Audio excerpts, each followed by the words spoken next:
Hello guys, how are you all? I am Gaurav and हमारी आज की क्लास का टॉपिक है डोमेन एंड रेंज एप्लीकेशंस।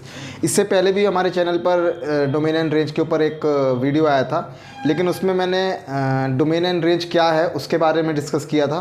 आज हम इसके एप्लीकेशंस के बारे में डिस्कस करेंगे कि कैसे ये रियल लाइफ में इम्प्लीमेंट हो सकता है, ज़्यादा अगर इसको हम डिटेल में समझने की कोशिश करें, और इसके रियल लाइफ में इम्प्लीमेंट करने से क्या क्या चीज़ें सही हो सकती है। तो देखिए, तो मेरी जितनी भी डोमेन और रेंज की समझ है उसके हिसाब से मैंने एक स्टेटमेंट अपने तरफ से लिखा है कि मोर innovative the domain is, more is the range. मतलब जितना ज़्यादा इनोवेटिव, मतलब कि आप कह सकते हो कि जितना ज़्यादा अच्छा आपका डोमेन होगा उतना ज़्यादा ही आपका रेंज होगा। अब इसको हम 4-5 अलग एग्जांपल से समझेंगे।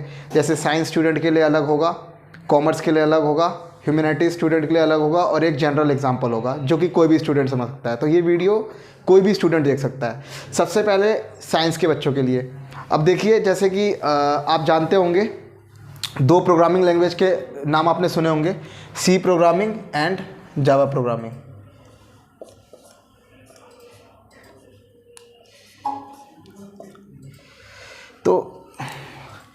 तो जैसा कि आप जानते हैं कि सी प्रोग्रामिंग है और जावा प्रोग्रामिंग है।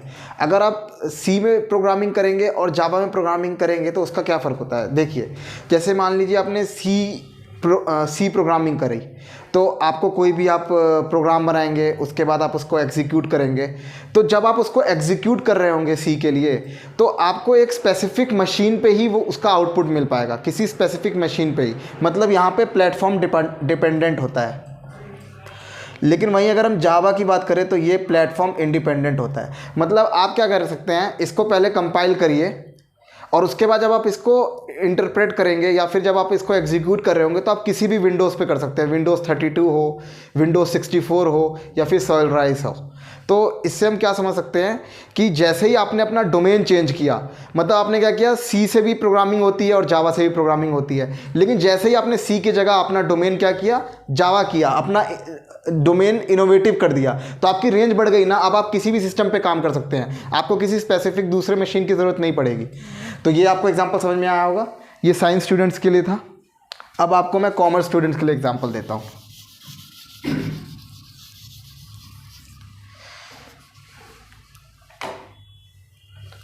अब एक अकाउंटेंट है और एक चार्टेड अकाउंटेंट है। अब अकाउंटेंट क्या कर सकता है, अकाउंटेंट बैलेंस शीट को मैनेज कर सकता है, एंट्रीज पास कर सकता है, ये सब कर सकता है। तो उसकी रेंज ये है, उसका डोमेन क्या हो गया, अकाउंटेंट। लेकिन मान लीजिए आपने अपना डोमेन जो है चेंज करके क्या कर लिया, चार्टेड अकाउंटेंट। तो चार्टेड अकाउंटेंट में एक खास बात क्या होती है कि वो कोई भी एंट्री को पास कर सकता है। तो देखा, जैसे ही आपने अपना डोमेन को चेंज किया, इनोवेटिव बनाया, वैसे ही आपकी रेंज क्या हुई, सीधा सीधा बढ़ गई। ये कॉमर्स स्टूडेंट के लिए एग्जाम्पल।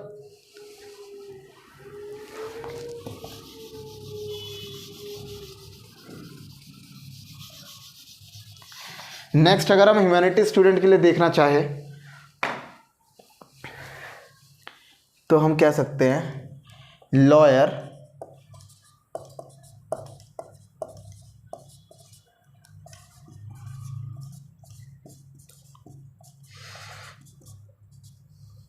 हाँ।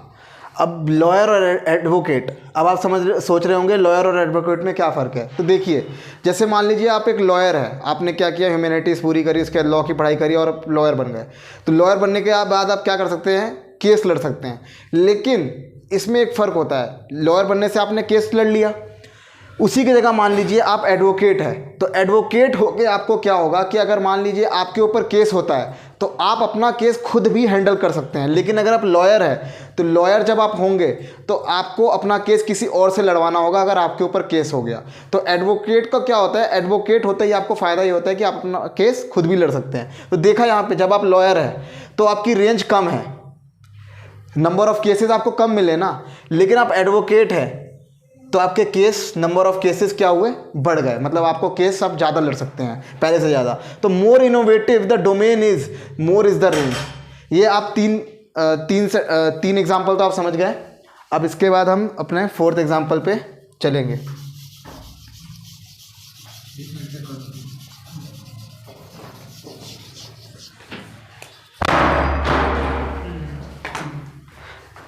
हमारा फोर्थ एग्जांपल क्या है, अगर मान लीजिए आपको एक क्रिकेट मैच देखने जाना है, आप दिल्ली में हैं, इंडिया और पाकिस्तान का मैच चल रहा है, तो अब आप मान लीजिए अपने फ्रेंड के साथ गए, आपके फ्रेंड का नाम है कृष्णा और एक है आर्यन, कृष्णा और आर्यन, इन दोनों को क्या करने जाना है, मैच देखने जाना है इंडिया वर्सेस पाकिस्तान का, ठीक है।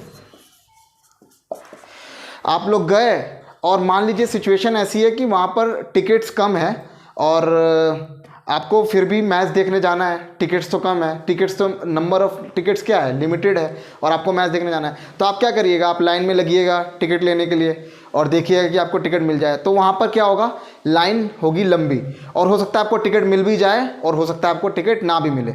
लेकिन इसी में क्या है कि कृष्णा और आर्यन की एक दोस्त है जिसका नाम है रुचि। अब कृष्णा ने क्या कहा कि एक काम करते हैं, रुचि को भी साथ ले लेते हैं। तो अब इसका क्या फ़ायदा होगा, आर्यन ने पूछा। आर्यन ने बोला, तो कृष्णा ने कहा आर्यन से कि भाई ऐसा होगा कि जब अगर ये जाएगी ना तो क्या होता है कि जो लेडीज़ की लाइन होती है वो कम होती है, मतलब उसमें कम लोग रहते हैं टिकट लेने के लिए और जेंट्स की लाइन में ज़्यादा होते हैं। तो अगर आप उसको लेके जाओगे तो आपको टिकट मिलने के ज़्यादा चांसेस होंगे और क्या होगा कि आप क्रिकेट मैच देख पाएंगे। तो देखा आपने, जैसे ही आप रुचि को लेके जाएंगे, और आपने ऑब्जर्व भी किया अगर आपने कभी क्रिकेट मैच देखने का, जैसे ही आपने अपना डोमेन चेंज किया, मतलब कृष्णा ने क्या किया, आर्यन साथ में था, आर्यन की जगह रुचि को भी ले लिया। इससे क्या था, उसको एक्सेस मिल रहा था क्या कि वो एक और इंसान को अपने साथ लाइन में लगा सकता था, उससे वो टिकट ले सकता था। लेकिन रुचि के आते ही क्या हुआ, आपको इजीली टिकट अवेलेबल हो गई। तो आपने क्या किया, अपना डोमेन को मोर इनोवेटिव बनाया। जैसे ही आपने अपना डोमेन चेंज किया तो इससे क्या हुआ, आपका रेंज अपने आप ही बढ़ गया, ऐसे करके। और ये डोमेन का एक और इम्पॉर्टेंट रोल क्या है कि डोमेन के पता होने से, सही होने से क्या होता है कि कोई भी चीज़ सही है या नहीं ये पता चल जाता है। जैसे आपने मेरा पहला वीडियो अगर देखा हो तो उसमें हमने देखा है कि 1 + 2 + 3 + इन्फिनिटी इज़ -1/12। आपने देखा है कि इन सारे नेचुरल नंबर्स को जब हम इन्फिनिटी तक ऐड करते हैं तो ये नेगेटिव आंसर आता है, ठीक है। अब ये रियल में तो आपको सामने से देखने में लग रहा है कि ये पॉजिटिव कैसे हो सकता है, लेकिन आप एक बात बताइए, इसका डोमेन क्या है, इन्फिनिटी है। जब इसका डोमेन n तक कर देते हैं, 1 + 2 + 3 + n, तो इसका आंसर क्या आता है, n × n + 1/2। n is the number of terms. अगर आपको मान लीजिए 3 नंबरों का सम निकालना है कि शुरुआत के 3 नंबर का सम कितना होगा, तो वैल्यू रखते हैं, देखिए 3 × 3 × 1+, तो ये कितना आ गया आपका, 3 × 4 दैट इज 2, 2 3 = 6 आया। और इसको प्लस करके देखिए, 1 + 2 3, 3 + 3 6, तो इससे क्या हुआ, आंसर सही आ गया।